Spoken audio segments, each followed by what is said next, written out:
All right, good morning, everyone. Good morning. I'm really happy to see everyone here today. I'd like to welcome you all. My name is Richard Allen. I work on the Taxo 3 project, and we've been organizing on behalf of DG NEAR, we've been organizing this conference for today. And we're really happy. I mean, after 2.5 years of meeting each other online, I think it's fantastic to see so many people in a room live, all talking to each other, drinking coffee, drinking water, and just being together in the same space. So I'm really pleased to welcome you all today to this conference. We've been through an awful lot over the last 2.5 years, probably more than we can really process now. So it's a great time, I think, for us to have this conference. The forum is really intended. I think we've spent so much time sort of talking online, trying to respond to things that we're just not familiar with at all. COVID crisis, not to mention the renewal of conflict in Europe. But we've also seen an amazing response from civil society. We've seen real changes take place in a speed, in a way that we couldn't possibly imagine even 2 years ago. So we met, I think, well, this forum at least met. It was in January 2.5 years ago in Skopje. I wasn't there, but I know many of you were. Lotte was hosting, and Lotte's here again today, and she'll come on stage in a minute. I think the other thing that that's taken place over the last 2.5 years is that we've seen an incredible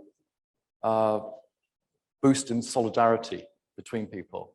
And I think that we've seen neighbors helping each other. We've seen changes taking place that we couldn't possibly imagine.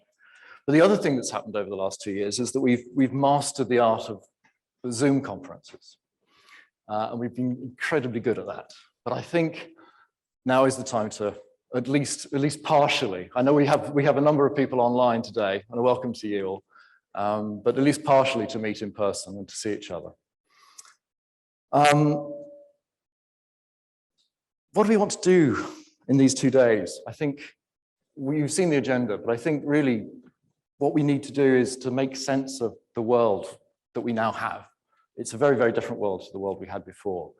And there are lots of new challenges, lots of new things happening, lots of things we couldn't imagine.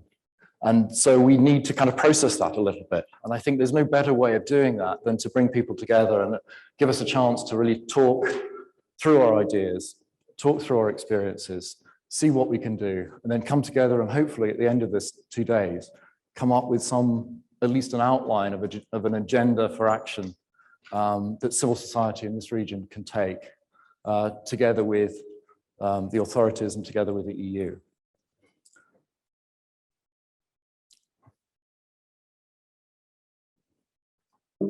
So I think that's really what we're here today, to do. Really to get inspiration from each other and get inspiration and ideas for the way forward. But first of all, I think just to introduce everyone to each other very quickly, could I just ask those of you who are from civil society organizations just to put up your hand so we see who's here? Fantastic, most of you. And who's here from governments and international organizations? We have, excellent, that's fantastic. From the European Union, who's here from the European Union? Right. Fantastic. And then my colleagues at the Taxo team, where are you all? Okay, so if anyone needs any help, Taxo team is where you go. All of my colleagues are here to help, so thank you. So that's us all here, and it's great to see you all. I'd like to introduce, I think, as a welcome speech, we have online, we have Michaela, I should read this, Mutuela, is that right? Almost, I'm sorry.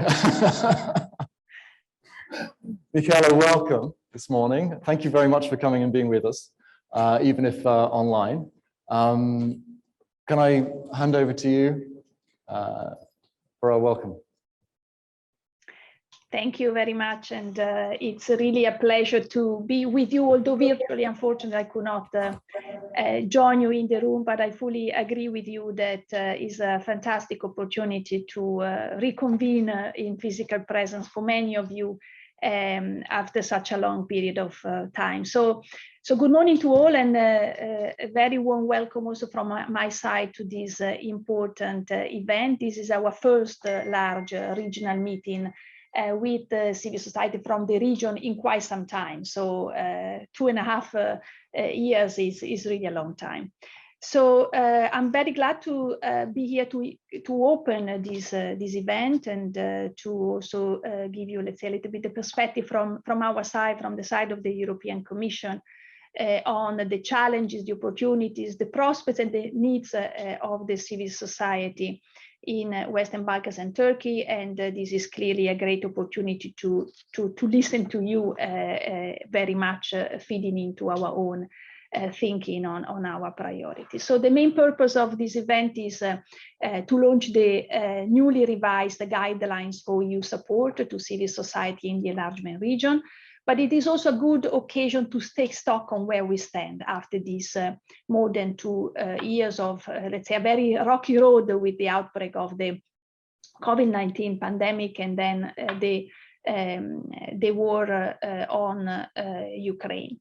These developments have been transformative for the European Union and for its partners. We have had to look for urgent responses to situations that we had not experienced for a long time before, but the EU proved itself to be strong and united through this crisis, finding ways forward. And the Western Balkans and Turkey have not been left behind. We have focused extensively on including our partners in our countermeasures to mitigate the effects of this crisis. And let me elaborate on some examples, just to put a little bit also the discussions of today into the broader context.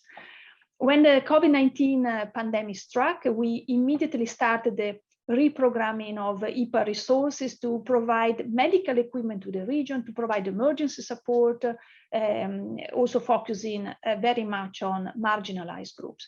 We stepped up our support to people, and that would be particularly exposed, such as elderly persons with disabilities, Roma, victims of domestic violence, just to mention some of the vulnerable people. We channel vaccines to the region as a privileged partner. We set up support to children to ensure that essential services will not fall behind during this period. Childcare, basic immunization, education. And as we intensify the cooperation with the European Center for Disease Prevention, we also brought the enlargement region into its work, working with the agency to offer the same services to the region as to member states. In parallel, we have also focused very much on countering the economic impact of the crisis. And to do so, we launched an economic investment plan. You're very much familiar with our economic investment plan for the Western Balkans to speed up sustainable economic development in the region, and of course, addressing also the additional challenges that came from the pandemic. Up to 9 billion euro in new grants from IPA 3 is allocated for this plan. And this has the potential to mobilize up to 30 billion euro of investments over the next 6 years. And this plan will invest into flagships in the areas of transport, energy, green, digital transition, private sector and human development to create sustainable growth and jobs. But let me add also an additional dimension of this. This plan is really setting the priorities for the region that are very much in line with the priorities of the EU. So there is a political significance also through this plan that we want to clearly associate in any possible way the region and our partners to the priorities that we have set for ourselves. And clearly the priorities of the economic and investment plan are the priorities that are necessary to be handled, to be addressed, to be promoted, also to reduce the impact of the war in Ukraine. And let me move a little bit briefly on this, because as you have just said in the introduction, this is clearly not the same world that we had before the 24th of February. In the face of Russia's aggression against Ukraine, the EU has again come together to offer a joint response. And in the same way as we did during the pandemic, we have from the outset brought our partners in the region into these efforts. We do so because in terms of facing the effects of the war, the EU committees are of course clearly closely linked. And therefore it is important that the challenges are addressed together if we want to mitigate the impact of the war. For example, we have included the Western Balkans from the outset into the European Food Security Crisis Preparedness and Response Mechanism to coordinate food security. And on energy, our leaders have agreed that member states will work together on the voluntary common purchase of gas, liquefied natural gas and hydrogen, and the common purchase platform has been open to the Western Balkans. As we speak, we are also accelerating the implementation of the economic investment plan for the Western Balkans with the first substantial package that was endorsed just last February. And this is for an amount of 3.2 billion euro of overall investments. And we believe that with the acceleration of the economic investment plan, we are going in the right direction, strengthening connectivity, moving towards greener and more digital economies, and this certainly will help reduce the dependencies on energy and food. The impact of the war in the EU and the region has also taught us that we need to advance in the green agenda. And I know that this conference will talk about this topic in more detail, and this will certainly be a very timely and important discussion.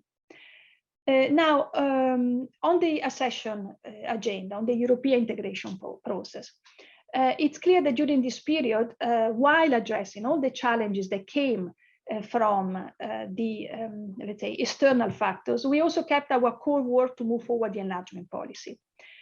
All the work needed to support the reforms, the monitoring that and the advice that we have provided through our various instruments, the preparation of the enlargement package, and so on and so forth. All this has continued. Of course, I'm aware that, and I understand, of course, also the frustration over the fact that the first intergovernmental conferences with Albania and North Macedonia have not yet taken place. And of course, we are aware also of the questions that have been generated by the membership application of Ukraine, Moldova, and Georgia. But let me assure you, the Western Balkans remain very much a strategic priority for the EU. And in the uncertainty that's been caused by the aggression on Ukraine, we are demonstrating continuously our commitment to the European perspective of the Western Balkans, and we remain fully engaged to advancing the EU accession process. There will be a series of high-level events in the coming period, and this will give an opportunity to demonstrate our engagement, starting with the leaders' meeting that is foreseen for the 23rd of June under the French presidency. We hope this will send a clear message that we need to accelerate the EU integration process as a matter of priority. And that, of course, is a message within the EU, but also a message also to the region, because what is important is that the individual partners continue delivering on the reform path. Now, moving briefly to our financial assistance, let me just mention that, of course, in addition to providing the necessary policy, technical advice, we are supporting the reforms also with our financial assistance. And there again, let's say, our normal business has continued, and it has continued with the adoption of the third instrument for pre-accession assistance, IPA 3, and we have continued with our programming, and we have already done a first round of programming. The references to civil society organizations are very clear in all of these documents. For example, the programming framework refers extensively to support to civil society, both in a cross-cutting manner and as a specific thematic priority. So I'm very pleased to announce that 218.5 million euros has been earmarked for the civil society facility and media program for the period 2021-2023. And this is going to provide an excellent framework and instruments to pursue this common agenda. The large financial allocation is clearly an expression, a very strong expression of the importance that we attach to civil society in the region, as the meeting today, of course, is also testimony of. The civil society organizations are key partners for us, for the EU, in crisis, but also in normal situations. The enlargement region faces a range of challenges in fields such as rule of law, economic development, environmental protection, social cohesion. And we are absolutely convinced that civil society can make a substantial contribution to addressing all of these challenges through its various roles, being advocacy, monitoring, innovation, or services. I am, of course, aware of the not so positive trends in the enabling environment that we have seen for the last few years, which has been exacerbated, no doubt, by the COVID-19 pandemic. And as highlighted in the 2020 assessment report of the state of the enabling environment and capacities of civil society, which has been recently published by Taxo, there is still much to be done in the implementation of an enabling legal and policy environment for civil society organization in the region. And the latest enlargement package has recognized some of this trend too, and of course we will continue to address that through our various instruments. But public authorities should not see civil society organization as a constraint, but as an opportunity to help in shaping a better and fairer society. And this is also, of course, part of our dialogue with the authorities of the entire region. There is not such a thing as strong democracy without a strong civil society, and we are firmly believing in this. In moving forward, we would like all stakeholders to work with a shared vision on how the role of civil society can be optimized. It is here now that the guidelines for EU support to civil society that we are launching today come into the picture, and I will come back later and I'll join you also for the launch of the guidelines later in the afternoon. So I will not go now into the details as this will be discussed later, but I want to say that extensive efforts have gone into listening and taking on board stakeholders' views on necessary revision, that we are now with a strong document which will help all stakeholders to strengthen the role the CSO can play in their society. I want to underline that there is work to do both for governments and CSO. As a final point, I think a special focus should be placed on engaging the younger generation in this work to allow them to help to make the region an attractive place to live, to business, and realize their ambitions. This is also very much in line with the declared European Year of Youth. With this, I just would like to thank you very much for your attention. I wish you a very fruitful meeting, and I'm looking forward to join you again later in the day. I'm sure that this occasion will be an excellent occasion to move forward together on our common objective. Thank you very much. Thank you. That was Michela Matuela, if I can get that pronunciation right, the director of the Western Balkans in DG NEAR. I'd like now to introduce and to hand over to Mr. Bojan Maričić, who is the Deputy Prime Minister of the Republic of North Macedonia, responsible for European integration. We have a message from him. Dear Madam Matuela, dear representatives from the civil society organizations from the region and Turkey, I would firstly like to express my regret for not being able to address you in person, but as you probably know, North Macedonia at the same time is hosting another event of regional character, the Open Balkan Initiative, which also aims at bringing closer the citizens and businesses from the region by building a closer regional integration on our way to EU membership. For someone who has started off as a part of the civil society in North Macedonia and now is part of the government, I have to say that I am aware of the importance of having empowered civil society that has the enabling environment, the possibility to use all its potential in policy development and decision-making processes. From my point of view, a strong and developed civil society by no means should be perceived as a threat to any government, but to the contrary, it should be embraced as an added value for the development of the democratic processes in the country. Any government that wants to create its policies based on the real needs of its citizens, to tackle the issues in an inclusive and transparent manner, to be accountable for its actions, should engage with all the stakeholders, including the civil society organizations.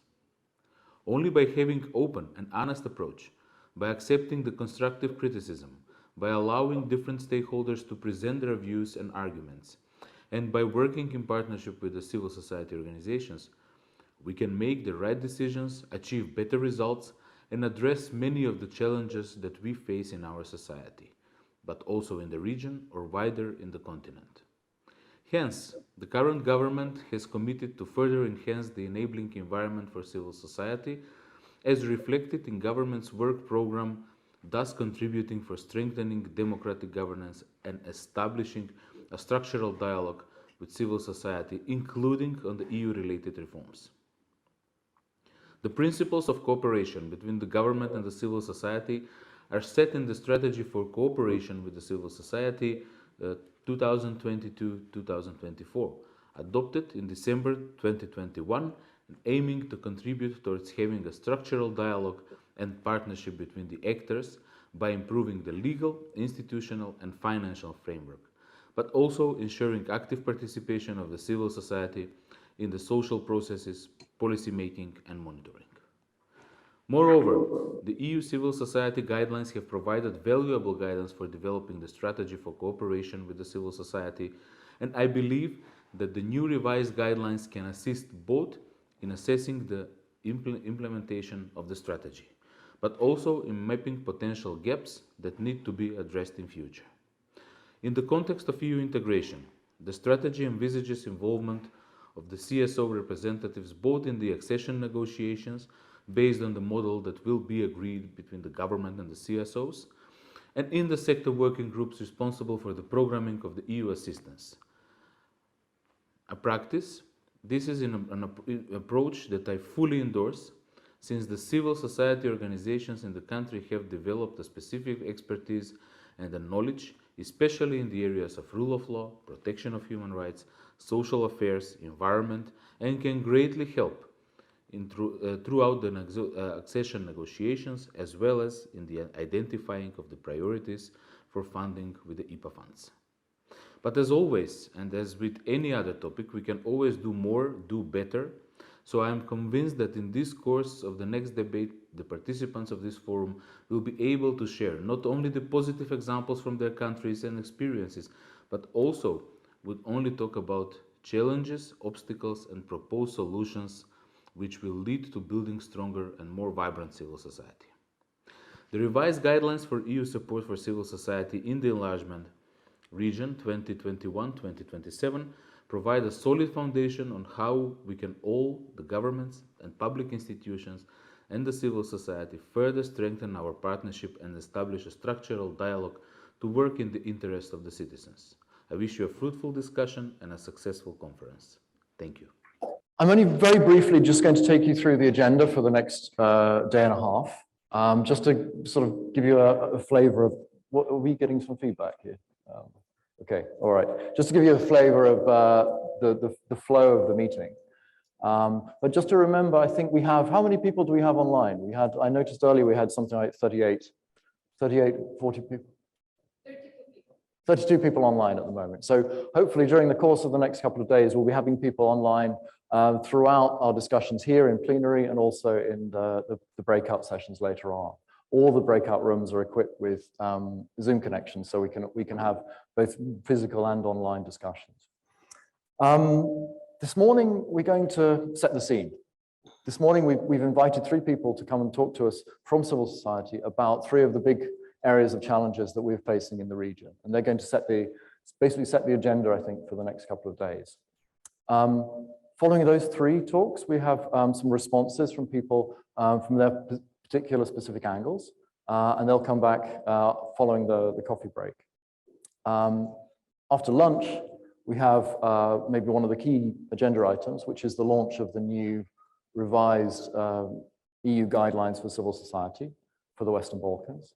And that will take us through, we'll have a presentation of the guidelines, and then we have 3 breakout sessions to follow up on those, on the guidelines and to look at them in a bit more detail and look at the operationalization of them. Tomorrow, we have 4 major themes for breakout discussion.